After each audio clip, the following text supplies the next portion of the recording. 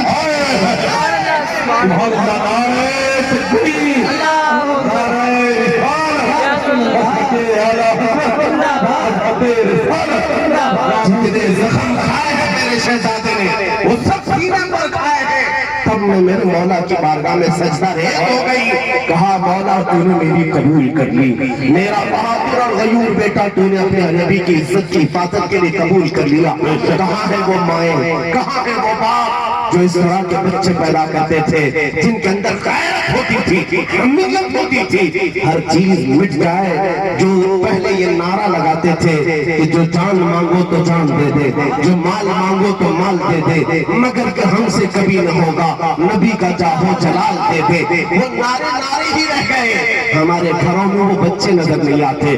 عزیزان گرامی، تربیت کی ضرورت ہے، اگر آج معاشرہ بگڑا ہے، سدھارنے کی کوشش علماء کر رہے ہیں، لیکن میں اس زرخیز مٹی سے مایوس نہیں، ذرا نم ہو تو بڑی زرخیز ہے یہ مٹی، ذرا نم ہو تو بڑی زرخیز ہے یہ مٹی۔ تم اپنے یہ نونہال بچے جو آج 5 سال کے، 6 سال کے، 7 سال کے گلی کوچوں میں گھومتے ہوئے نظر آ رہے ہیں، تم ان کو ہلکے چوزے مت سمجھنا، یہ انڈوں سے نکلے ہوئے بچے نہیں ہیں، یہ عظیم ماؤں کے عظیم بیٹے ہیں۔ ان بچوں پر اپنی تمنائیں کاٹ لینا اور تربیت کے ایسے